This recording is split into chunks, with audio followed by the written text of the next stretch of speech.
Praise the Lord. നിങ്ങളെ എല്ലാവരെയും blessed മോർണിംഗിലേക്ക് യേശു ക്രിസ്തുവിൻ നാമത്തിൽ സ്വാഗതം ചെയ്യുന്നു.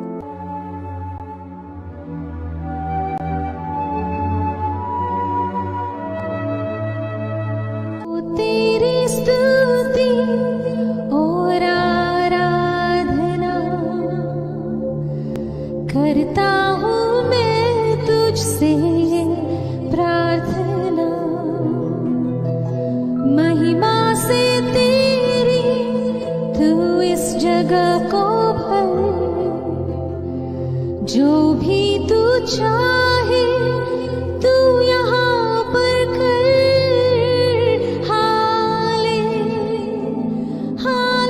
हालेलुया, हालेलुया,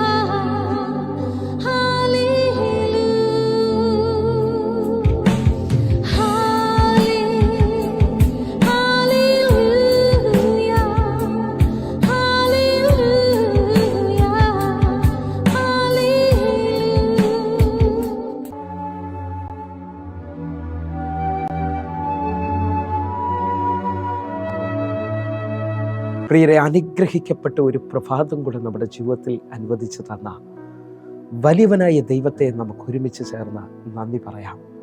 എത്ര പേർ പറയും, ഞാൻ നിന്നതല്ല, എൻ്റെ ദൈവം എന്നെ നിർത്തിയതാണ്. ഒന്നുകൂടെ പറഞ്ഞു കഴിഞ്ഞാൽ 2024 ജാനുവരി മാസം 22-ാം തീയതി വരെയും എന്നെയും എൻ്റെ കുടുംബത്തെയും പ്രത്യേകിച്ച് ഈ പകർച്ചവ്യാധിയിൽ നിന്നും അനേക പ്രതികൂലത്തിൽ നിന്നും പ്രതിസന്ധിയിൽ നിന്നും കണ്ണിലെ കൃഷ്ണമണി പോലെ സൂക്ഷിക്കുകയും വിടുവിക്കുകയും ചെയ്ത വലിയവനായ ദൈവത്തിന് നന്ദി പറഞ്ഞുകൊണ്ട് ഈ പ്രഭാത സന്ദേശത്തിലേക്ക് നമുക്ക് ഒരുമിച്ച് അടുത്തു വരാം. പ്രതീക്ഷകൾ അവസാനിച്ചെടുത്ത് പ്രവർത്തിക്കുന്ന ദൈവം. പ്രിയരെ, പ്രാരംഭവാക്യത്തിലേക്ക് അപ്പോസ്തല പ്രവൃത്തികളുടെ പുസ്തകം 12-ാം അധ്യായം അതിൻ്റെ 11-ാമത്തെ വാക്യത്തിലേക്ക്. പത്രോസിന് സുബോധം വന്നിട്ട് കർത്താവ് തൻ്റെ ദൂതനെ അയച്ച് ഹെരോദാമിൻ്റെ കയ്യിൽ നിന്നും യഹൂദ ജനത്തിൻ്റെ സകല പ്രതീക്ഷയിൽ നിന്നും എന്നെ വിടുവിച്ചു എന്ന് ഞാൻ ഇപ്പോൾ വാസ്തവമായി അറിയുന്നു എന്ന് അവൻ പറഞ്ഞു. പ്രിയരെ, ഈ പ്രഭാതത്തിൽ ദൈവം നമ്മോട് ഇടപെട്ട അനുഗ്രഹിക്കപ്പെട്ട വചനത്തിനായി നമുക്ക് ഒരുമിച്ച് ചേർന്ന് ദൈവത്തിന് നന്ദി പറയാം. എന്നെ കേൾക്കുന്ന പ്രിയരെ, ഈ പ്രഭാതത്തിൽ ഞാൻ നിങ്ങളും ചിന്തിക്കുന്നത് പ്രതീക്ഷ അവസാനിച്ചെടുത്ത് പ്രവർത്തിക്കുന്ന ദൈവത്തെക്കുറിച്ചാണ്. ഞാൻ നിങ്ങൾ വായിച്ചു കേട്ട കുറിവാക്യം എല്ലാവർക്കും സുപരിചിതമാണ്. പത്രോസിനെ ഹെരോദാവ് കാരാഗ്രഹത്തിൽ ആക്കിയിരിക്കുകയാണ്. യാക്കോബിനെ കൊന്ന ശേഷം യഹൂദ ജനത്തിന് അത് പ്രസാദമായെന്ന് തോന്നിയിട്ട് പത്രോസിനെയും കൂടെ കാരാഗ്രഹത്തിൽ പിടിച്ചിരിക്കുകയാണ്. അടുത്ത ദിവസം ഹെരോദാവ് പ്ലാൻ ചെയ്തിരിക്കുന്നത് പത്രോസിനെ അവസാനിപ്പിക്കാൻ വേണ്ടിയാണ്. യഹൂദ ജനം മുഴുവൻ പ്രതീക്ഷിക്കുന്നത് പത്രോസിന്റെ അവസാനമാണ്. എന്നാൽ തൻ്റെ ഭക്തന് വേണ്ടി അന്ന് രാത്രിയിൽ ദൈവത്തിന്റെ ദൂതൻ ഇറങ്ങി കാരാഗ്രഹത്തിന്റെ വാതിലുകൾ തുറന്ന് തന്നെ പുറത്തു കൊണ്ടുവരുന്നത് കാണാൻ കഴിയും.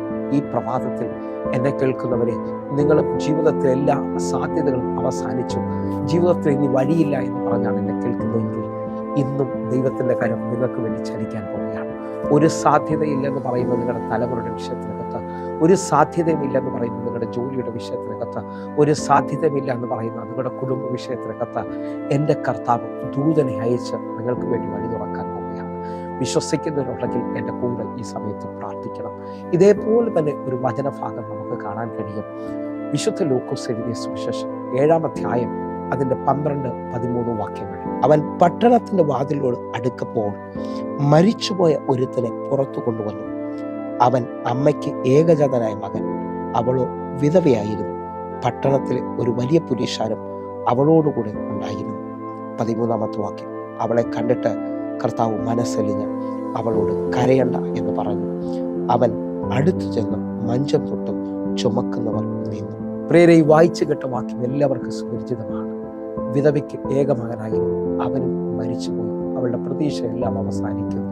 അവളോട് ചോദിച്ചാൽ അവൾ പറയും, ഞാൻ ഇത്രയും നാൾ ജീവിച്ചത്, ഹല്ലേലൂയ, കഷ്ടപ്പെട്ടത് മുഴുവൻ ഈ മകന് വേണ്ടിയാണ്. എന്നാൽ അവനും ഈ ലോകത്തിൽ നിന്ന് മാറ്റപ്പെട്ടു. ഇനി ഞാൻ ആർക്ക് വേണ്ടി ജീവിക്കും? എൻ്റെ ജീവിതത്തിന് അർത്ഥമില്ലല്ലോ, അവസാനിച്ചു എന്ന് പറഞ്ഞുകൊണ്ട് വല്ലാത്ത ഭാരത്തിൽ കരഞ്ഞുകൊണ്ട് ഒരു കൂട്ടം പുരുഷാരത്തോടുകൂടി അവൾ വരികയാണ്. ആഴമായി ഞാൻ നിങ്ങളോട് പറയാം, ആ കൂട്ടത്തിൽ വരുന്ന പുരുഷാരത്തിൽ നിന്നും അവളുടെ വിഷയത്തെ സഹായിക്കാൻ കഴിയത്തില്ല. അവരൊന്നും പറയുന്ന ആശ്വാസവാക്കുകൾ അവളെ ആശ്വസിപ്പിക്കുന്നതല്ല. എന്നാൽ ഈ പ്രഭാതത്തിൽ എന്നെ കേൾക്കുന്നവരുടെ ദൂത് പറയാണ്, ലോകത്തിന് നിന്നെ ആശ്വസിപ്പിക്കാൻ പറ്റാത്ത മേഖലകളിൽ, ലോകത്തിന് നിന്നെ താങ്ങാൻ പറ്റാത്ത വഴികളിൽ എൻ്റെ കർത്താവിൻ്റെ കരം നിനക്ക് വേണ്ടി നീളാൻ പോവുകയാണ്. എൻ്റെ കർത്താവിൻ്റെ ആ അത്ഭുതമായ മനസ്സലിവ് നിനക്ക് വേണ്ടി വെളിപ്പെടാൻ പോവുകയാണ്. ഈ പ്രഭാതത്തിൽ പൂർണ്ണ ഹൃദയത്തോടെ പ്രാർത്ഥിക്കുന്ന ഓരോ ദൈവമക്കൾക്കും വേണ്ടിയും ഞാൻ അത്ഭുതം വിളിച്ചു പറയുകയാണ്. ആ വിധവയുടെ കണ്ണുനീരെ തുടച്ച ആ മകനെ വീണ്ടും ആ വിധവയുടെ കയ്യിൽ ഏൽപ്പിച്ചു കൊടുത്ത അതേ കർത്താവ് നിങ്ങളുടെ ഭവനത്തിൽ ഒരു അത്ഭുതം ചെയ്യാൻ പോവുകയാണ്. കാനാവിലെ കല്യാണ വിരുന്നുകൾ ശ്രദ്ധിച്ചാൽ ആ കല്യാണ വീട്ടിൽ എല്ലാം അവസാനിച്ചു എന്ന് ലോകം പറയുമ്പോൾ, ആ വീട്ടിലുള്ളവർ പറയുമ്പോൾ, യേശു കർത്താവ് പറയുന്നു, പച്ചവെള്ളത്തെ വീഞ്ഞാക്കാൻ കഴിയുന്നവൻ. അല്ലെങ്കിൽ അവൻ പറയുന്നു, ആ കൽപാത്രങ്ങളിൽ വെള്ളം നിറപ്പി. നിങ്ങളുടെ ജീവിതത്തിനകത്ത് ഇനി അടുത്ത ചില മണിക്കൂറുകൾ മാത്രമേ ഉള്ളൂ. അല്ലെങ്കിൽ അവർ ഐസിയുലാണ്, വെന്റിലേറ്ററിലാണ്. അല്ലെങ്കിൽ ലോകം പറയുന്നു ജപ്തി നടക്കും. ഇങ്ങനെയുള്ള പലവിധ വിഷയങ്ങളിൽ ഭാരപ്പെടുന്നവരോട് പറയുന്നു, ഭാരപ്പെടേണ്ട, പ്രതീക്ഷ അവസാനിച്ചെടുത്ത് എൻ്റെ കർത്താവ് നിങ്ങൾക്ക് വേണ്ടി പ്രവർത്തിക്കാൻ പോവുകയാണ്. ഒരു രാത്രി മുഴുവൻ അധ്വാനിച്ചു പത്രോസിന്റെ പടകിൽ ഒന്നും കിട്ടിയിട്ടില്ല. നിങ്ങൾക്കറിയാം മുക്കുവന്മാരുടെ പ്രത്യേകത, രാത്രി മുഴുവൻ അധ്വാനിച്ചു എങ്കിൽ പിന്നെ അടുത്ത സമയങ്ങളിൽ വീണ്ടും ജോലിക്ക് പോകത്തില്ല. എന്നാൽ വല കഴുകിക്കൊണ്ടിരിക്കുന്ന പത്രോസിന്റെ പ്രതീക്ഷ അവസാനിച്ചെടുത്ത് അടുത്ത മിനിറ്റിൽ വലത് സൈഡിൽ അത്ഭുതമുണ്ടെന്ന് പറഞ്ഞുകൊണ്ട് വല ആഴത്തിൽ ഇറക്കാൻ പറയുന്ന യേശുവിനെ കാണാൻ കഴിയും. എന്ന് പറഞ്ഞാൽ ഇനി നീ മണിക്കൂറുകൾ അധ്വാനിക്കേണ്ട, അടുത്ത എൻ്റെ വാക്കിനകത്ത് നിനക്ക് വേണ്ടി ഒരു അത്ഭുതം കർത്താവ് ചെയ്യാൻ പോവുകയാണ്. വിശ്വസിക്കുന്നവരുണ്ടെങ്കിൽ കഴിഞ്ഞ പല വർഷങ്ങളായിട്ട് ഭാരപ്പെട്ട വിഷയത്തിനകത്ത് ഇന്ന് നിനക്ക് വേണ്ടി ഒരു അത്ഭുതം എൻ്റെ കർത്താവ് ചെയ്യാൻ പോവുകയാണ്. 4-ാമത്തെ ദിവസം ഇതാ ലാസറിന്റെ കല്ലറയോട് അടുക്കുന്ന യേശു കർത്താവിൻ്റെ അടുക്കിലേക്ക് ലാസറിന്റെ സഹോദരി മാർത്ത ഓടി വന്ന് പറയുകയാണ്, നീ ഇവിടെ ഉണ്ടായിരുന്നെങ്കിൽ എൻ്റെ സഹോദരൻ മരിക്കത്തില്ലായിരുന്നു. ഞങ്ങളുടെ എല്ലാ പ്രതീക്ഷകളും അവസാനിച്ചു. അവൻ മരിച്ചിട്ട് 4 ദിവസമായി. എന്നാൽ എൻ്റെ കർത്താവ് പറയുന്നു, വിശ്വസിക്കാമെങ്കിൽ ദൈവത്തിൻ്റെ മഹത്വം നീ കാണും. ഇന്നും എന്നെ ഈ പ്രഭാതത്തിൽ ശ്രദ്ധിക്കുന്ന ഓരോ ദൈവമക്കളോടും ഞാൻ ആത്മാവിൽ വിളിച്ചു പറയുകയാണ്, ലോകം അവസാനിച്ചെന്ന് പറയുന്ന സാഹചര്യമില്ലെന്ന് പറയുന്നിടത്ത് നീ വിശ്വസിക്കാമെങ്കിൽ എൻ്റെ ദൈവത്തിൻ്റെ മഹത്വം വെളിപ്പെടാൻ പോവുകയാണ്. ഒരത്ഭുതം പ്രതീക്ഷിക്കാമെങ്കിൽ പ്രതീക്ഷകൾ തീർന്നെടുത്ത് ഇതാ ദൈവത്തിൻ്റെ ദൂതന്മാർ ചലിക്കാൻ പോകുന്നു. കണ്ണുകളൊന്ന് അടയ്ക്കാം, പ്രാർത്ഥിക്കാം. ഞങ്ങളെ സ്നേഹിക്കുന്ന ഞങ്ങളുടെ നല്ല ദൈവമേ, പൂർണ്ണ ഹൃദയത്തോടെ എന്നെ കാണുന്ന എന്നെ കേൾക്കുന്ന ഓരോ മക്കൾക്കുമായി ഞാൻ പ്രാർത്ഥിക്കുന്നു. വലിയ അത്ഭുതങ്ങൾ സംഭവിക്കട്ടെ, വലിയ ദൈവപ്രവർത്തികൾ നടക്കട്ടെ.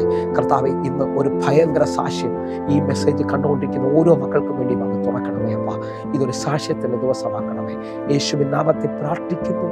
ആമേൻ, ആമേൻ. പ്രിയരെ, പ്രഭാത സന്ദേശം നിങ്ങൾക്ക് അനുഗ്രഹമാകുന്നുവെങ്കിൽ നമ്മുടെ യൂട്യൂബ് ചാനൽ സബ്സ്ക്രൈബ് ചെയ്യുകയും ഈ ലിങ്കുകൾ നിങ്ങൾ മറ്റുള്ളവരിലേക്ക് ഷെയർ ചെയ്യുകയും ചെയ്യണമെന്ന് ഓർപ്പിക്കുന്നു. അതേപോലെ ഫേസ്ബുക്കിലേക്ക് നിങ്ങൾ ജോയിൻ ചെയ്യണമെന്ന് ഓർപ്പിക്കുന്നു. എങ്കിൽ ഒരു കാര്യം പ്രത്യേകമായി ഓർപ്പിക്കുകയാണ്, എല്ലാ ദിവസവും വൈകിട്ട് 6 മണിക്ക് നമുക്ക് സൂമിൽ ആരാധന നടക്കുകയാണ്. അല്ലെങ്കിൽ ചില വർഷങ്ങളായിട്ട് അത് നടക്കുന്നു. ആയിരങ്ങൾക്ക് അത് അനുഗ്രഹമായി തീർന്നിട്ടുണ്ട്. നിങ്ങളെ ഞാൻ ക്ഷണിക്കുന്നു, ഉറപ്പായും നിങ്ങൾ ഈ മീറ്റിങ്ങിലേക്ക് കടന്നു വരണമെന്ന് ഓർപ്പിക്കുന്നു. കൂടുതൽ വിവരങ്ങൾക്ക് ഈ കാണുന്ന നമ്പറിലേക്ക് വിളിച്ചാട്ടെ. കർത്താവിന്റെ വലിയ കരം നിങ്ങൾക്ക് വേണ്ടി വെളിപ്പെട്ടെ. God bless you. ആമേൻ.